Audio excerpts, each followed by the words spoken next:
తెలంగాణ శాసనసభలో విద్యుత్పై చర్చ సందర్భంగా ముఖ్యమంత్రి రేవంత్ రెడ్డి మజ్లిస్ పార్టీ నేత అక్బరుద్దీన్ ఓవైసీ మధ్య వాగ్యుద్ధం నడిచింది. గత అసెంబ్లీ ఎన్నికల్లో కేసీఆర్ మజ్లిస్ పార్టీలు కలిసి పనిచేశాయని రేవంత్ రెడ్డి ఆరోపించారు. నిజామాబాద్ అర్బన్లో షబ్బీర్ అలీని జూబ్లీహిల్స్ లో అజరుద్దీన్ ఓడించేందుకు కేసీఆర్ తో కలిసి మజ్లిస్ పనిచేసిందని విమర్శించారు. అదే మజ్లిస్ పార్టీ సిరిసిల్ల, సిద్దిపేట, గజ్వెల్ నియోజకవర్గాల్లో ఎందుకు పోటీ చేయలేదు అని నిలదీశారు.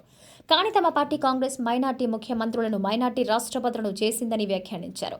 మైనార్టీలకు 4% రిజర్వేషన్ ఇచ్చింది కాంగ్రెస్ ప్రభుత్వమేనని తెలిపారు. అక్బరుద్దీన్ కేసీఆర్ కు మిత్రుడు కావచ్చు, మోదీకి మద్దతు ఇవ్వచ్చు, అది వాళ్ళిష్టం. కానీ తమకు పాత బస్తీ, కొత్త బస్తీ అనే తేడాలు లేవన్నారు. పాత బస్తీని అభివృద్ధి చేస్తామన్నారు.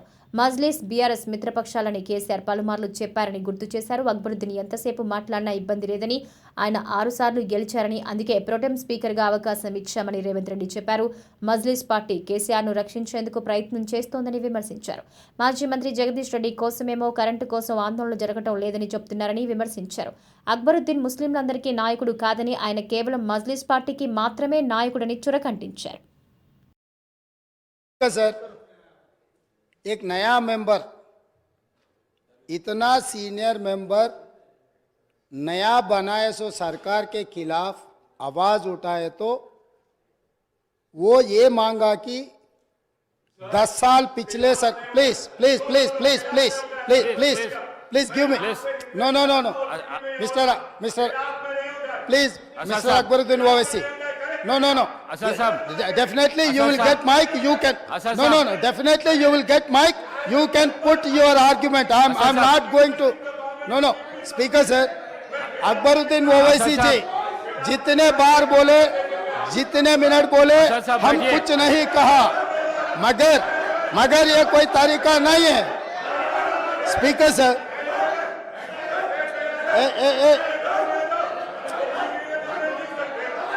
असा साहब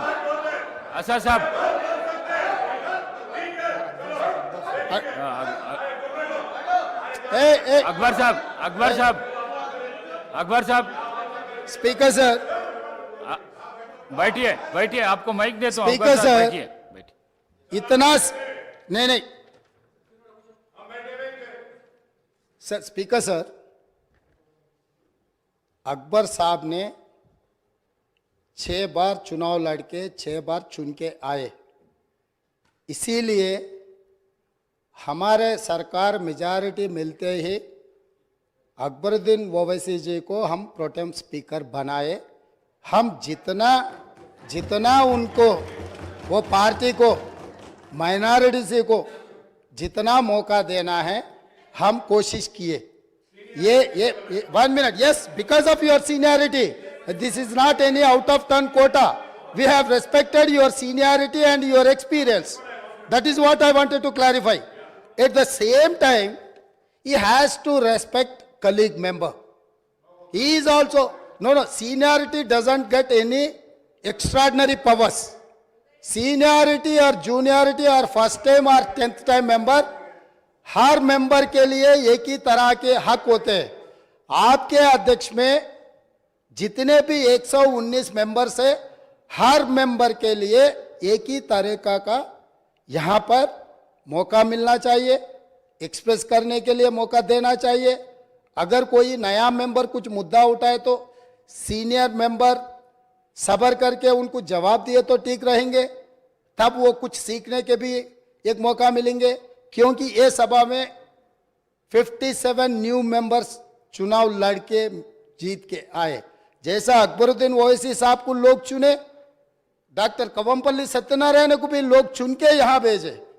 किसी को बेइज्जती करने से अपना इज्जत बढ़ता बोल के कोई समझे तो बहुत अफसोस की बात है. ये ऐसा चर्चा यहाँ पर हम लोग सब दोस्त है, कलीग मेंबर्स है. एक को दूसरे अगर हम इज्जत दिए तो ही लोगों के सामने अपना इज्जत बढ़ेंगे, अपना एक्सपीरियंस के लिए भी एक शोभा देंगे. और तीसरी बात speaker sir, I wanted to set straight the records. जितने भी मेरे learned friend old city development के बारे में बहुत कुछ कहा, मैं अप्रिशिएट करता हूं, क्योंकि उनका रिकॉर्ड, उनका एक्सपीरियंस ये सभा में रखने के लिए उनको मौका मिले. आप माइक दिए, साहब ने ये मौका को अच्छा उनके डेवलपमेंट के बारे में बोले. मगर मैं एक बात बोलना चाहता हूं स्पीकर सर, ट्रांसमिशन लॉसेस जितना तरक्की किए वो सरकार में था, वो अलायंस पार्टनर है, वो सरकार से अलग नहीं है। बार बार यहीं से केसीआर साहब ने, वहां से हमारे मित्र अकबरुद्दीन ओवैसी साहब ने ये कहा टीआरएस और एमआईएम का गठबंधन है, हम लोग साथ में रहेंगे, ये सरकार को मदद हम देंगे बोल के वहीं से अकबरुद्दीन ओवैसी साहब ने कहा। तो हम लोग उनको अलग नहीं देख रहे। वो और ये 10 साल तेलंगाना में सरकार चलाया, 10 साल सरकार चलाने के बाद भी आपके ही सरकार में अब जितने भी मुद्दे उठाए और वो डेवलपमेंट नहीं हुआ। आप जो बात हमारे सामने रखे, हम जरूर ओपन माइंड से, हम ओल्ड सिटी या न्यू सिटी को अलग अलग नहीं देखते। वो शहर हमारे है, 450 साल के शहर है, वो शहर का शान बढ़ाना हमारी जिम्मेदारी है। ओल्ड सिटी में जितना भी डेवलपमेंट के लिए अकबरुद्दीन ओवैसी एमआईएम पार्टी के नेता है, ये पूरा मुस्लिम का जिम्मेदारी ले सो वाला नहीं है। ये आम जनता हिंदूज भी उनको वोट डाले। जहां पर चंद्रायन गुट्टा में पूरा मुसलमान वोटों से चुन के आए क्या? ओल्ड सिटी में जितने भी 7 एमएलए जीत कर आए, हिंदू का कोई किसी का वोट नहीं मिला एमआईएम को। यह बात कहना चाहता है, यह बात तो ठीक नहीं, अफसोस की बात है। सब लोग आपको वोट देके आपको चुना के इधर भी जाए। आप बोल रहे मुसलमान के आवाज दबाने के लिए कोशिश कर रहे। भाई आपके मुसलमान के रिप्रेजेंटेटिव जैसा नहीं देख रहे। ये तेलंगाना 4 करोड़ जनता के तरफ से आप चुन के आए, 4 करोड़ जनता के लिए आप रिप्रेजेंट करो। नहीं सर आपको जब mike speaker sir Akbaruddin Owaisi साहब को जब माइक मिलेगा ना, तब उनके बात वो रख सकता है। लीडर आप तो अभी तो वो डिस्टर्ब नहीं कर सकते सर वही सच है तो सर अगर वही सच रहा तो हम लोग जुबली हिल्स से एक मुसलमान हिंदुस्तान के सबसे बड़ा खिलाड़ी अजहरुद्दीन ओवैसी को हम टिकट दिए। अजहरुद्दीन को हम टिकट दिए तो अजहरुद्दीन को हराने के लिए दूसरा मुसलमान को वहां चुनाव लड़वा के एक मुसलमान को हरा दिए। दूसरी बात, कामारेड्डी से हम लोग शब्बीर अली जी को जिताने के लिए, एक माइनॉरिटी को जिताने के लिए हम कोशिश किए, तो शब्बीर अली को हराने के लिए उनके जाने माने दोस्त कल्वकुंट्ला चंद्रशेखर राव वहां कामारेड्डी से चुनाव लड़ा साहब। इन्हों अजहरुद्दीन को हरा देते एक मुसलमान को। इनके खास दोस्त कल्वकुंट्ला चंद्रशेखर राव कामारेड्डी में दूसरे मुसलमान को हराने के लिए कोशिश करते, मगर ये मुसलमान के हक के ठेकेदार कैसे बनेंगे सर? अभी रहा फाइनल। अकबर साहब आप डेफिनेटली आपको जो माइक मिलेगा तब बोलो। आप और ट्रांसमिशन लॉस के बारे में सीएम साहब बात करा, आप हाउस को आगे में रखो सर, बैठिए, आप हाउस को आगे में रखो सर। बाद में वो लोग जो बोल रहे हैं उनको बोलने दो। लीडर बात करते जब मैं माइक नहीं दे सकता हूँ। आप बैठिए सर बैठिए, मैं देता हूँ अकबर साहब को देता हूँ।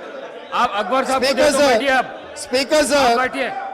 स्पीकर सर अगर ये मामला आप बैठिए। हमारे दोस्त एमआईएम पार्टी अगर माइनॉरिटी एंगल में लेकर गए तो मेरा साथी डॉक्टर कवंपल्ली सत्यनारायण वो दलित है सर, दलितों को ऐसे अवमान नहीं कर सकता है। वो दलित है, दलित को एमआईएम मुसलमान लोग मिलके उनको बेइज्जती करना भी ठीक नहीं है सर। ये देख कर एमआईएम सोचकर अगर उन मेंबर्स को पोडियम में भेजना नहीं भेजना उनके लीडर का जिम्मेदारी है सर। और रहा सर, अब इतना सारे ओल्ड सिटी में डेवलपमेंट हुआ ना सर, मैं यहाँ पर ट्रांसमिशन लॉसेस के बारे में मैं ये हाउस के सामने गवर्नमेंट डॉक्यूमेंट्स में रखना चाहता हूँ। Hyderabad south 43% transmission losses, Siddipet division 61.37% transmission losses, Gajwel division 50.29 transmission losses.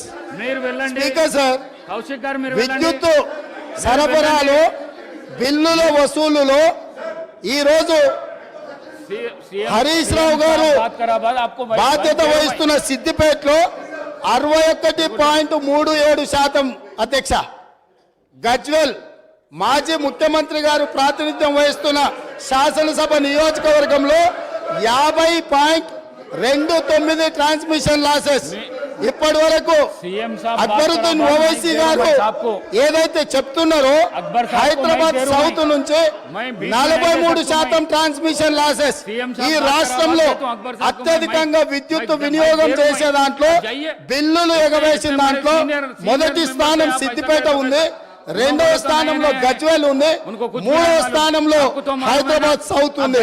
ఈ ముగ్గురు లీడర్లు 10 సంవత్సరాలు తెలంగాణ రాష్ట్రాన్ని పరిపాలించి విద్యుత్ బకాయిలు చెల్లించక మొండి బకాయిలల్లా సిద్దిపేట, గజ్వేల్, హైదరాబాద్ సౌత్ ఉన్నది అధ్యక్ష.